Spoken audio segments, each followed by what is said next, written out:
Good morning બાળકો. આજના આ લેક્ચરની અંદર સ્ટાન્ડર્ડ 8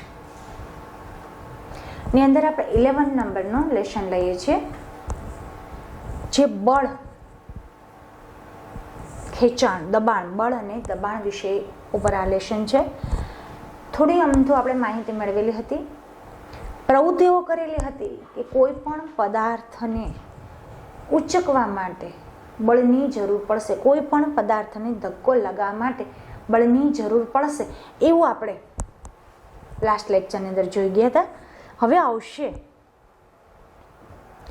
પ્રવૃત્તિ જોઈતી કે આ ભાઈઓ બંને છે એ એક બોક્સને ધક્કો મારે છે તો બળ લાગે છે, પરંતુ આ બંને ભાઈઓ છે એ વિરુદ્ધ દિશામાં જ્યારે ધક્કો લગાવશે ત્યારે બંનેનું બળ છે એ શૂન્ય થઈ જશે, કેમ કે બંનેનું વિરુદ્ધ દિશામાં થાય છે. એટલે બંનેનું જો વિરુદ્ધ દિશામાં બળ લાગતું હોય તો એ બળ શૂન્ય તરફ ગણાય છે. એવું આપણે લાસ્ટ લેક્ચરની અંદર જોયું. હવે આપણે જોશું કે તમે ક્યારેય દોરડા ખેંચની રમત જોઈ છે? આ રમતમાં બે ટીમ દોરડાને વિરુદ્ધ દિશામાં ખેંચે છે. દોરડાની રમત હોય ને ત્યારે તમે એકાબીજાની દોરડાની વિરુદ્ધ બાજુમાં ખેંચતા હોય છે. બંને ટીમના સભ્યો દોરડાને શું કહે છે, પોતાની તરફ જા. બંને વિદ્યાર્થીઓ છે એ દોરડા ખેંચમાં કેવું હોય કે જેનામાં વધારે ખેંચાણ બળ હોય એના તરફ એ દોરડું જશે, બાકી બધા એની બાજુ ખેંચાઈ જશે. એટલે આવી રીતે રમત હોય છે કે પોતાની તરફ ખેંચવાનો પ્રયત્ન કરે છે. કેટલીક વાર દોરડું જરાય ખસતું નથી, કેમ કે બંને બાજુથી એટલું ખેંચાણ બળ હોય તો દોરડું જરાય પણ ખસતું નથી. અને શું તે આકૃતિ 11.3 બીમાં દર્શાવેલી પરિસ્થિતિ જેવું નથી લાગતું? આવી જ રીતે હોય છે. જે ટીમ વધારે જોરથી ખેંચે છે એટલે કે વધારે બળ લગાડે તે અંતે રમતને શું કરે છે, જીતી જાય છે, વિનર બને છે. કે જેનામાં વધારે ખેંચાણ બળ હોય એ વ્યક્તિ વધારે ખેંચી અને વિનર બની જાય છે. એટલે કે જો આ બાજુ ખેંચે તો આ બાજુ વધારે બળ થતું હોય, ઓલી બાજુ ખેંચે તો એ બાજુના લોકો જીતી જશે. આ ઉદાહરણો બળના પ્રકારો વિશે શું સૂચવે છે? પદાર્થ પર એક જ દિશામાં લગાડેલા બળો એકબીજાને ઉમેરે છે, કેમ કે આમ સામે તમે ખેંચો, ઓલી બાજુ સામે ખેંચતા હોય તો એકબીજાનો ઉમેરો થાય ને બળમાં. હા, ઉમેરાય છે. અને હવે યાદ કરો કે પ્રવૃત્તિ 11.2માં તમે અને તમારો મિત્ર ભારે બોક્સને એક જ દિશામાં ધક્કો મારો તો શું થાય? તમારા મિત્ર અને તમે એક જ બોક્સને એક દિશામાં ધક્કો મારશો તો એ બોક્સ થોડું ઘણું, જા બે ભાઈઓની વાત કરે છે કે એક જ દિશાની અંદર ધક્કો મારો તો બોક્સ થોડું ઘણું ખસી જશે. પરંતુ જો બંને બળો પદાર્થ વિરુદ્ધ દિશામાં બળ લગાડતા હોય તો પરિણામી બંને બળોનો તફાવત જેટલું હોય છે, બંને બળો સામે એટલું કરે છે, આ એટલું કરે છે, બંને બળોનો તફાવત દેખાતો નથી. મીન્સ બે સરખું હોય છે. જ્યારે તમે અને તમારા મિત્ર ભારે બોક્સને એકબીજાથી વિરુદ્ધ દિશામાં ધક્કો મારતા હતા ત્યારે તમે પ્રવૃત્તિમાં જોયું ને કે બંને દિશામાં સામસામે ધક્કો લગાવવાથી બંને વિરુદ્ધ દિશામાં બળ લાગે છે. યાદ કરો કે દોરડા ખેંચની રમતમાં બંને ટીમો દોરડાને સમાન બળથી ખેંચે છે, ત્યારે દોરડું કોઈ પણ દિશામાં ખેંચાતું નથી. આમ આપણે શીખ્યા કે એક બળ બીજા કરતાં વધારે કે ઓછું અથવા તો એકબીજાને સમાન પણ હોઈ શકે છે. શું કહે છે કે બળ છે એ એકબીજા તરફ ઓછું અથવા તો વધારે હોઈ શકે છે અને કાં તો પછી એક સરખા હોઈ શકે છે. સામાન્ય રીતે બળની માત્રા એ એના મૂલ્ય વડે દર્શાવવામાં આવે છે. બળ કઈ દિશામાં લાગે છે ને એનો પણ આપણને ઉલ્લેખ કરવો પડે છે કે બળ આમ જાય છે કે આમ જાય છે. જો બંને સરખા હોય તો બંનેનું બળ કેવું લાગે છે, શૂન્ય. પરંતુ જો એક જ દિશામાં બળ લાગતું હોય તો એ બળ લાગેલું ગણાય છે. સામાન્ય રીતે બળની માત્રા એ એના મૂલ્ય વડે દર્શાવવામાં આવે છે. બળ કઈ દિશામાં લાગે છે એનો પણ આપણે ઉલ્લેખ કરવો જોઈએ. જો બળનું મૂલ્ય કે દિશા બદલાય તો એની અસર પણ બદલાય છે. રાઈટ, કે જો બળનું મૂલ્ય કે દિશા, જ્યારે કોઈ પણ પદાર્થને ધક્કો લાગે ને ત્યારે એ પદાર્થની દિશા બદલાઈ જાય, કેમ કે ધક્કો લાગશે એટલે કાં તો એ સીધું જશે, પરંતુ ક્યારેક એવું લાગે કે પદાર્થ ખસી જશે, કાં તો ઉચકી જશે. જો આ ભાઈ છે આ ધક્કો લગાવશે એટલે થોડુંક તો ખસે જ, કેમ કે આ ભાઈ એ રીતે બળ મારતા હોય, આ ભાઈ આ રીતે બળ લગાવતા હોય તો થોડોક પદાર્થ તેની વિરુદ્ધ દિશામાં ખસી જશે. હવે શું તેનો મતલબ એવો થાય છે કે જો પદાર્થ પર લાગતા બંને બળો વિરુદ્ધ દિશામાં હોય તો પદાર્થ પર લાગતું ચોખ્ખું પરિણામી બળ શૂન્ય હોય. રાઈટ. વિરુદ્ધ દિશામાં લાગતું હોય તોની વાત કરે છે કે શું તેનો મતલબ એવો થાય કે જો પદાર્થ પર લાગતા બંને બળો દિશામાં હોય, વિરુદ્ધ દિશા એટલે આ બંને હોય તો પદાર્થ પર લાગતું બળ કેવું લાગે? પરિણામે શૂન્ય, કેમ કે એકેય દિશામાં ખસે નહીં, બંનેનું એકબીજા બળ ખેંચાઈ જશે એટલે બળ શૂન્ય હોય છે. ચાલો એમના પછી જોશું કે વ્યાપક રીતે પદાર્થ એક કરતાં વધારે બળ લાગી શકે, જો કે પદાર્થ પર થતી અસર તેના પર લાગતા ચોખ્ખા બળને કારણે જ હોય છે. જો એક બાજુથી બળ લગાવો તો જે પદાર્થ ઉપર બળ લાગી શકે છે. બળ પદાર્થની ગતિની અવસ્થા બદલી શકે. રાઈટ. આ પોઈન્ટ ઉપર આપણે જોવાનું છે કે બળ કોઈ પણ પદાર્થની ઉપર લગાવી તો એ પદાર્થ છે પોતાની દિશા, ગતિ એ બદલી શકે છે. જ્યારે પદાર્થ પર બળ લાગે છે ત્યારે શું થાય છે? ચાલો આપણે હવે જોશું. અત્યાર સુધી તો આપણે ખાલી પદાર્થ ઉપર બળ જ લગાવ્યું છે, પરંતુ જ્યારે બળ લગાડીએ છીએ ત્યારે એ પદાર્થનું શું થાય છે એ જોવાનું છે. ચાલો એક રબરનો દડો લો, તેને ટેબલ કે કોન્ક્રીટના ભોંય તળિયા જેવી સમતલ સપાટી પર મૂકો. હવે દડાને સમતલ સપાટી પર ધીમેથી ધક્કો મારો. દડાને કાં તો તમારે શું કરવાનું છે, એક ટેબલ ઉપર અથવા તો કોન્ક્રીટના ભોંય તળિયા ઉપર નીચે રાખવાનું છે અને સમતલ સપાટી પર ધક્કો લગાવો, થોડો ધક્કો લગાવવાનો. દડાને ધીમેથી ધક્કો મારો. શું દડો ગતિની શરૂઆત કરે છે? ધીમે ધીમે આવી રીતે ધક્કો લગાવશો તો ધીરે ધીરે દડો છે એ ગતિની શરૂઆત કરે છે. દડો હજી ગતિમાં હોય ત્યારે ફરીથી એને ધક્કો મારો. જ્યારે તમે ધક્કો લગાવ્યો છે, સ્થિર અવસ્થામાં હતો અને દડાને ધક્કો લગાવ્યો ત્યારે દડો સહેજ ખસ્યો, ગતિમાં આવ્યો. પરંતુ જ્યારે એ દડો ગતિમાં જ હોય ને ત્યારે ફરીથી એમને ધક્કો લગાવો. શું તેની ઝડપમાં કોઈ ફેરફાર થાય છે, વધે છે કે ઘટે? હા. જો એમને દડાને ગતિમાં હોય ત્યારે ધક્કો મારશો ને ત્યારે એની ગતિ શું કરશે? વધશે. શું અહીંયા આપણે વધશે. હવે પછી તમારી હથેળીને ગતિમાન દડાની સામે રાખો. જ્યારે ફૂલ દડો આવતો હોય, ત્યારે એકદમ ગતિમાં દડો આવતો હોય ત્યારે તમારે શું કરવાનું? ત્યારે તમારી હથેળી એ દડાની આવી રીતે આમ શાળમાં રાખવાની છે. ગતિમાન દડાની સામે રાખો. જેવો દડો હથેળીને સ્પર્શે છે કે તરત જ હથેળીથી દૂર કરો. જેવો આમ ગતિમાન દડો હથેળીને અહીંયા અટકી જાય છે, સ્પર્શે છે, ત્યારે હથેળી લઈ લેવાની. ત્યારે આ જે દડો છે એની ગતિ છે ને એ ધીમી પડી જશે. દૂર કરો. હથેળી દડા પર બળ લગાડે છે અને દડાને ઝડપમાં શું ફેરફાર થાય છે? શું વધે છે કે ઘટે છે? ઘટી જશે. જેટલો દડાનો વેગ હશે ને, હથેળી તમે અવરોધ બળ તરીકે કામ કર્યું. હથેળીએ શું કર્યું? અવરોધ બળ તરીકે કામ. જેવો દડો હથેળીને ટચ કરશે, અડકશે, એટલે એની ગતિ છે એ અવરોધાઈ ગઈ. અવરોધાઈ ગઈ એટલે દડો પાછો જશે, તેની ગતિમાં કેવું થશે? ઘટાડો થશે. જો તમે ગતિમાન દડાની સામે હથેળી રાખો તો શું થાય? મેં તમને પ્રશ્નનો જવાબ આપ્યો કે એની ગતિમાં શું થઈ જશે? થોડો ઘટાડો થશે. ચાલો હવે આપણે આગળ પછી પ્રવૃત્તિ જોશું કે કદાચ તમને સમાન પરિસ્થિતિ યાદ હશે. ઉદાહરણ તરીકે ફૂટબોલની રમતમાં જ્યારે તમે પેનલ્ટી કિક લેવામાં આવે છે, ફૂટબોલમાં તમે જોયું હશે કે એ જે ભાઈ હોય, ખેલાડી હોય, એ સતત બોલની પાછળ ઘૂમતા હોય છે.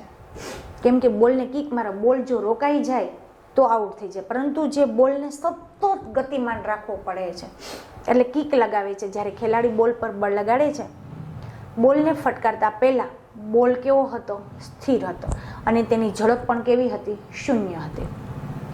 લગાડેલ બળને કારણે બોલ લક્ષ્ય તરફ ગતિ કરે છે. જ્યારે તમે સ્થિર અવસ્થામાં બોલ હતો, શૂન્ય પણ કેવી હતી? ઝડપ પણ કેવી હતી? તો કે શૂન્ય હતી.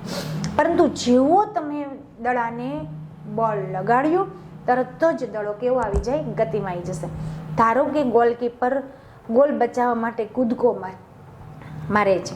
આ રીતે ગોલકીપર ગતિમાન બોલ પર બળ લગાડવાનો પ્રયત્ન કરે છે કે લાગુ પડેલા બળ વડે તે બોલને રોકી શકે કે ગતિની દિશા બદલી શકે છે. જો ગોલકીપર બોલને રોકવામાં સફળ થાય તો તેની ઝડપ ઘટીને કેવી થઈ જાય? શૂન્ય. કેમ કે ફૂલ દળ આવતો હોય, એકદમ ગતિમાન દળ આવતો હોય તો એ લોકો ગોલકીપર શું કરે છે? જ્યારે એની ઝડપ, બોલની ઝડપ રોકવા માટે એ જમ્પ લગાવી અને બોલને રોકવાનો પ્રયત્ન કરશે અથવા તો એની ગતિને રોકવાનો પ્રયત્ન કરશે, જેથી એની ઝડપ જે છે એ શું થઈ? શૂન્ય થઈ જશે. આ અવલોકનોનો સૂચવે છે કે બળ લાગતા પદાર્થની ઝડપમાં ફેરફાર થઈ શકે છે. જો પદાર્થની ગતિની દિશામાં બળ લગાડવામાં આવે તો પદાર્થની ઝડપ વધે છે. દડો ચાલુ હોય અને એને સતત ફટકારવા માંડીએ તો એની ગતિની દિશામાં કેવો થાય? વધારો થશે. જો બળની ગતિની વિરુદ્ધ દિશામાં લાગવામાં આવે તો પદાર્થની ઝડપમાં કેવો થાય? ઘટાડો. હવે એકદમ ગતિથી જો કોઈ પદાર્થ આવતો હોય અને એને તમે અવરોધો તો શું થાય? એ ગતિમાન પદાર્થની ઝડપમાં કેવું થાય? શૂન્ય થઈ જશે, ઘટાડો થશે. મેં બાળકોને એકબીજા સાથે રમતના ટાયરને કોઈ રિંગ કે ધક્કો મારીને ઝડપથી ચાલવાની સ્પર્ધા જોયા છે. હવે શું સમજી ગયો કે ધક્કો દેવાથી ટાયરની ઝડપ કેમ વધે છે? જો આવી રીતે ઘણા પહેલાં લોકોની આ પહેલાંની રમત છે, આપણી જૂનવાણી રમત છે કે સાયકલનું એક વ્હીલ હોય ને, એ વ્હીલથી તમારે સ્ટીકથી, લાકડીથી સતત ફટકારતા રહેવું ને એની સાથે દોડતું રહેવું એટલે વ્હીલ સતત ગતિમાં રહેશે. શું કામ ગતિમાં રહે છે? એમ આપણને કહે છે. શું કામ ગતિમાં રહે છે? કેમ કે સતત એને બાહ્ય બળ લાગે છે. ગતિને, આ વ્હીલને ગતિમાં રાખવા માટે આ ભાઈ સતત લાકડીથી ફટકારે છે એટલે પદાર્થ કેવો રહેશે? ગતિમાં રહેશે, એવું કહે છે. પહેલી એ જાણવા આતુર છે કે પદાર્થ પર લાગુ પાડેલું બળ માત્ર પદાર્થની ઝડપમાં ફેરફાર થાય છે કે એની દિશામાં પણ ફેરફાર થાય છે? શું કહે છે? જો જેમ તમે પ્રવૃત્તિ 11.3માં કર્યું હતું એ જ રીતે એક દડો લો, જેમ આપણે આગળ હમણાં જ જોયું ને, અને એ સમતલ સપાટી પર મૂકો અને એને ધક્કો મારી ગતિમાં લાવો. પહેલાં સમતલ સપાટીમાં સ્થિર અવસ્થામાં દડાને મૂકવાનું, પછી એને શું કરવાનો છે? ધક્કો લગાવવાનો છે. અને હવે ફૂટપટ્ટી લઈ તેના ગતિમાર્ગમાં દર્શાવ્યા પ્રમાણે મૂકો. આમ કરવાથી ગતિમાન પદાર્થ પર બળ લગાડો છો. શું દડો ફૂટપટ્ટીને અથડાવ્યા પછી દિશામાં ગતિ ચાલુ રાખશે? પ્રવૃત્તિનું પુનરાવર્તન કરો, પાછું એને કરવાનું, અને ગતિમાન દડાને અવરોધવા માટે ફૂટપટ્ટીને એવી રીતે મૂકો જેથી ગતિમાર્ગ સાથે જુદા જુદા ખૂણો બનાવે. દરેક કિસ્સામાં ફૂટપટ્ટીને અથડાયા પછી દડાની ગતિ અને તેના અવલોકન કરો. શું કહેવા માંગે છે? જો કે દડો જ્યારે સ્થિર અવસ્થામાં હતો સમતલ સપાટી પર મૂકવાનો છે અને એ પાછો દડાને શું કરવાનું છે? આપણે મારી અને ગતિમાં લાવવાનો. એટલે ગતિમાં લાવ્યા પછી એને શું કરવાનું છે? આને ધક્કો માર્યો પછી એને ગતિમાં આવ્યો. ગતિમાં આવ્યા પછી આ તમારી સ્કેલ વળે, ફૂટપટ્ટી વળે, એ આ દડો છે એ દડાને શું કરવાનો છે? અવરોધ બળ લગાવવાનો છે. એટલે મીન્સ કે એને રોકવાનો છે. તો રોકશો ને એટલે એ વિરુદ્ધ દિશામાં જશે. તમે ક્યારેક ઘરે ટ્રાય કરેલી જશે પણ ત્યારે આપણને ખબર ન હોય કે આ રીતે થઈ શકે છે. તો જેવી જ રીતે તમે ફૂટપટ્ટી લગાવશો એવો દડો છે પોતાની દિશા પણ બદલી શકે છે. જે દિશામાં જતો હતો એની દિશામાં જશે નહીં, પરંતુ એની કેવી દિશાથી જશે? વિરુદ્ધ દિશાથી જશે. એટલે આનો કહેવાનો અર્થ શું કે કોઈ પણ, આમ ભાઈએ કહ્યું છે ને કે પ્રવૃત્તિનું પુનરાવર્તન પણ સતત તમે બીજી વખત કરશો ને કે દડાને ગતિમાં હોય ત્યારે પાછી તમે સ્કેલ રાખી દો એટલે એની ગતિ કેવી થઈ જશે? અવરોધાશે. અવરોધાશે એટલે પદાર્થની દિશા પણ બદલાઈ જશે. આ એવું કહેવા માંગે છે. તો આપણે જોઈએ એનું અવલોકન શું કહે છે કે કોઈ સમતલ સપાટી પર દડાને ધક્કો મારી ગતિમાં લાવવો. પહેલું ધક્કો મારી અને ગતિમાં લાવ્યું. બીજી પ્રવૃત્તિમાં શું કહે છે કે દડાને ગતિપથમાં મૂકેલી ફૂટપટ્ટી સાથે અથડાય પછી દડાની ગતિની દિશા કેવી થાય? અવરોધાય. અવરોધાય એટલે જે પદાર્થ છે એની દિશા કેવી થઈ જશે? વિરુદ્ધ દિશા થશે, બદલાઈ જશે. ચાલો આપણે થોડા વધુ ઉદાહરણ જોઈએ. વોલીબોલની રમતમાં ખેલાડીઓ અવારનવાર ગતિમાન દડાને તેમના સાથે ખેલાડીઓ તરફ ધક્કો મારીને મોકલતા હોય છે. જો વોલીબોલમાં એવી જ રીતે હોય છે કે વોલીબોલમાં જ્યારે ખેલાડીઓ અવારનવાર ગતિ કરતા તેના ખેલાડી સાથે તરફ ધક્કો મારી અને બોલને ધક્કો મારતા હોય છે. ક્યારેક દડો ધક્કો મારી અથવા તો ફટકો સ્મેશ મારીને કોર્ટની બીજી બાજુ પણ મોકલવામાં આવે છે. એટલો જ આપણે ઉછાળીએ અને વોલીબોલને ધક્કો મારીએ છીએ કેમ કે સામેના વ્યક્તિને ફટકો લાગે એ રીતે આપણે ધક્કો મારીએ છીએ. ક્રિકેટમાં બેટ્સમેન શું કામ? કેમ કે દડાને સતત કેવો રાખવાનો છે? ગતિમાં રાખવાનો છે. આ એનું ઉદાહરણ છે. આ પણ એનું ઉદાહરણ છે કે ગતિની અવસ્થા તમે જે સતત પદાર્થ ગતિમાં હોય અને એને જો બાહ્ય બળ લગાડવામાં આવે તો પદાર્થ સતત ગતિમાં રહે છે, પરંતુ જો ગતિમાં પદાર્થ હોય એને જો અવરોધવામાં આવે તો પદાર્થની ગતિની દિશા બદલાય છે, એમ કહે છે. તો ક્રિકેટમાં બેટ્સમેન બેટ વડે ફટકારી દડાને બળ લગાડે છે. શું આ કિસ્સામાં દડાની ગતિની દિશામાં કોઈ ફેરફાર થાય છે? દડો છે તમે ક્યારે ક્રિકેટ તો બધાએ લગભગ જોયું જ હશે, પરંતુ જ્યારે ક્રિકેટ જુઓ છો ત્યારે બોલિંગ કરવાવાળો ભાઈ છે ક્રિકેટર, એ સામેથી બોલિંગ કરે છે ને ત્યારે આ ભાઈ જેવું બેટ લગાવે છે ત્યારે દડો આવી રીતે પહેલી દિશામાં આવતો હોય અને એ દડાને ફટકારતા દડો સામેની દિશામાં જશે, એટલે દિશા પદાર્થની દિશા બદલાય છે એવું કહે છે. લગાડે છે. શું આ કિસ્સામાં દડાની ગતિની દિશામાં કોઈ ફેરફાર થાય છે? એ આપણે સમજ્યા. આ બધા જ ઉદાહરણોમાં ગતિમાન દડા ઉપર આ બધા જ ઉદાહરણો જોઈને શું તારણ કાઢી શક્યા આપણે કે ગતિમાન દિશાની કિસ્સામાં દડાની ગતિની દિશામાં કોઈ ફેરફાર થાય છે? તો કે હા. આ બધા જ ઉદાહરણોમાંથી આપણને શું અનુમાન મળ્યું કે ગતિમાન દડા ઉપર બળ લગાડવાથી ઝડપ અને ગતિની દિશા બંને બદલાય છે. આટલા બધા ઉદાહરણ આપણે જોઈએ એમાંથી એક જ તારણ કાઢી શક્યા કે કોઈ પણ પદાર્થ ગતિમાં હોય જો એને બળ લગાડવામાં આવે તો એ પદાર્થ વધારે ગતિમાં આવે છે. ગતિમાં તો આવી જાય છે પરંતુ શું થાય છે એની દિશા પણ બદલાય છે. આ પ્રકારના બીજા વધારે ઉદાહરણો પણ તમે આપી શકો છો. પદાર્થની ઝડપ કે દિશા બંને બદલાય ત્યારે પદાર્થની ગતિની અવસ્થા પણ બદલાય છે. ક્યારેક તમે આનું ઉદાહરણ એક આપું થોડુંક, તેમ કહી શકાય છે આમ પદાર્થ પર લાગતું બળ પદાર્થની ગતિ અવસ્થામાં બદલાવ કરે છે, એટલે અવસ્થામાં ફેરફાર થાય છે. ક્યારેક તમે જોજો હવા ભરેલો ફુગ્ગો હશે અથવા તો પાણી ભરેલો ફુગ્ગો હોય ને એ સરસ ગોળ હોય છે. આ ગતિની અવસ્થા ક્યારે બદલાય છે એમ વાત કરું છું કે પાણી ભરેલો ફુગ્ગો હોય, હવે એને 2 હથેળી વડે દબાઈ દેજો, 2 હથેળી વડે દબાઈ દેજો એટલે ગોળ અવસ્થામાં નહીં હોય, લંબગોળ અવસ્થામાં થશે. એટલે શું કહે છે કે ઝડપ અને ગતિ તો બદલાય જ છે, પરંતુ પદાર્થ અને દિશા પણ બંને બદલાય ત્યારે ગતિની અવસ્થા પણ બદલાય છે. પદાર્થ પર લાગતું બળ પદાર્થની ગતિ અવસ્થામાં ફેરફાર. તો ગતિની અવસ્થા શું છે કે પદાર્થની ગતિની અવસ્થા તેની ઝડપ અને ગતિની દિશા દ્વારા વર્ણવવામાં આવે છે. સ્થિર અવસ્થાને શૂન્ય ઝડપવાળી અવસ્થા ગણવામાં આવે છે. સ્થિર જ્યારે કોઈ પણ વસ્તુ પડી હોય તો એને કઈ અવસ્થા કહેવાય? શૂન્ય ઝડપવાળી અવસ્થા કહેવાય. જ્યારે પદાર્થ સ્થિર કે ગતિમાં હોય તો બંને ગતિ અવસ્થા ગણાય છે. એટલે આપણે કદાચ તમે જોયું હોય તો આપણે પહેલું શીખી ગયા હશે 7મામાં, સ્થિતિ ઉર્જા અને ગતિ ઉર્જા.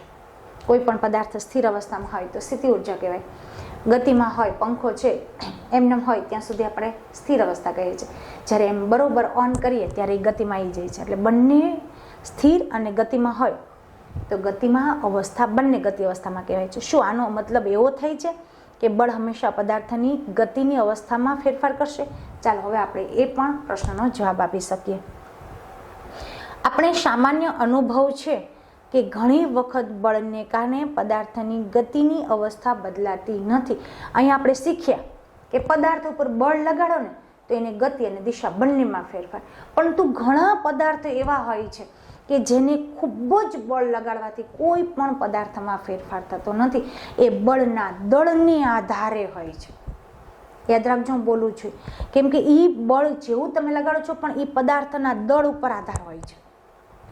સામાન્ય માટે અનુભવ છે કે ઘણી વખત બળને કારણે પદાર્થની ગતિની અવસ્થા બદલાતી નથી. કેવું ઉદાહરણ જોઈએ આપણે.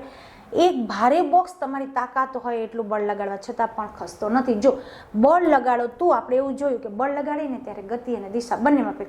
પરંતુ કોઈ ભારે પદાર્થ છે એને તમારામાં જેટલી તાકાત હોય એટલું બળ લગાડો પણ એ પદાર્થ ખસતો નથી. શું કામ? કેમ કે જે પદાર્થમાં બળ લગાડો છો તો એ પદાર્થની અંદર દળ હોય છે એટલે તમારું બળ કંઈ કામ કરતું નથી. અવસ્થા બદલાની ઉદાહરણ તરીકે એક ભારે બોક્સ તમારી તાકાત હોય ને એટલું લગાડ છતાં પણ ખસતું નથી. આ જ રીતે જ્યારે તમે દિવાલને ધક્કો મારવાનો પ્રયત્ન કરશો ત્યારે તેના પર કોઈ પણ બળની અસર થતી નથી. એમ ચાલો, બળ પદાર્થનો આકાર બદલી શકે છે. હવે તમારા કોષ્ટક તમે કમ્પ્લીટ પૂરો કરવાનો છે. આપણે ગતિની અવસ્થામાં ફેરફાર થાય છે કે આકારમાં ફેરફાર થાય છે એ જોવાનું છે.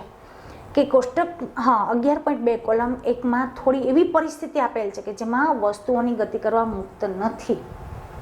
જ્યારે કોષ્ટકને કોલમ 2 પદાર્થ, દરેક પદાર્થ પર એવી રીતે બળ લગાડેલું છે કે તે સૂચવે છે જે જ્યારે કોલમ 3માં ક્રિયાનો આકાર બદલાય છે, શક્ય હોય તેટલી પરિસ્થિતિઓ બળને અનુલક્ષ શું કહે છે આપણે અહીંયા જોઈ લઈએ શું કહેવા માંગે છે. જો પદાર્થ પર બળની અસરોનો અભ્યાસ કરવો, આ એવું કોષ્ટક આપેલું છે કે તમારે એનો પ્રશ્નનો જવાબ આપવાનો છે કે પરિસ્થિતિનું વર્ણન આપ્યું છે, બળ કઈ રીતે લાગે છે, આ પરિસ્થિતિ દર્શાવે છે, આ કઈ રીતે બળ લાગે છે દર્શાવે છે.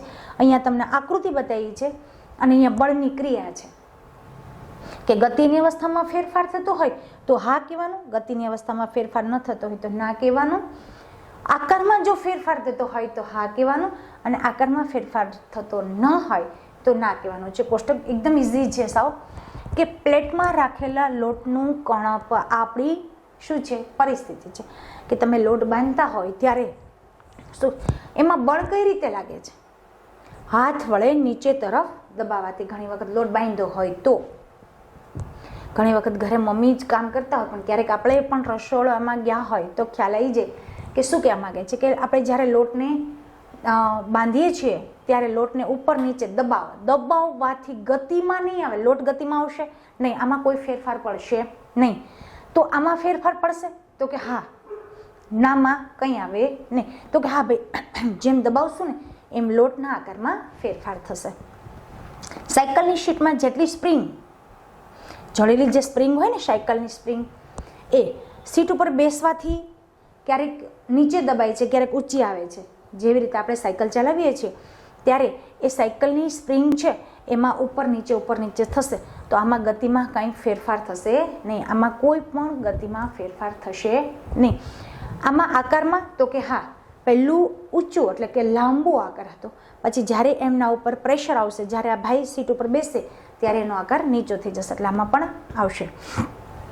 હા આવશે, ના આવશે નહીં. દિવાલ પર જડેલી ખીંટી કે ખીલી દ્વારા લટકાવેલી રબર બેન્ડ, જ્યારે તમે ખીલી ઉપર રબર લગાવો છો તેના મુક્ત છેડા પર વજન લટકાવી તેને મુક્ત છેડાને ખેંચવાથી, હવે આ ભાઈ ખીંટી ઉપર એક રબર લગાવ્યું છે અને એને વજન લગાવીને આમ ખેંચ્યું છે તો આકારમાં ફેરફાર થયો ને, ગોળ હતું એને બદલે લંબ ગોળ થઈ ગયું, પરંતુ ગતિ અવસ્થામાં આવે નહીં તો એના આકારમાં ફેરફાર થશે. બે ઈંટો વચ્ચે મૂકેલી પ્લાસ્ટિકની કે ધાતુની પટ્ટી, બે ઈંટો વચ્ચે મૂકેલી એક પ્લાસ્ટિકની કે ધાતુની પટ્ટી કે ફૂટપટ્ટીના મધ્ય ભાગમાં વજન મૂકવાથી, અહીંયા વજન મૂકી દો બંને વચ્ચે તો શું થશે, એનો આકાર જે સીધો હતો, બે ઈંટ જ છે એટલે સીધો હતો તો સેજ વાંકો વળી જશે, આકારમાં ફેરફાર થશે, ગતિમાન આવશે નહીં. તો આ કોષ્ટક આપણે જોઈ ગયા એટલે કઈ રીતે એમ થાય છે કે આકાર પણ ફેરફાર થાય છે. મેં ફુગાનું ઉદાહરણ આપ્યું હતું તમને હમણાં કે પાણી ભરેલો કે હવા ભરેલો ફુગો હોય તો એ ગોળ સરસ હોય છે અથવા લંબગોળ હોય છે, પરંતુ તમે એકદમ બંને હાથે તેને પ્રેશર કરશો ત્યારે એને આકારમાં એટલે કે દબાણ બળ કરશો એટલે બંને હાથેથી એટલે એના પદાર્થની અંદર ફેરફાર થશે.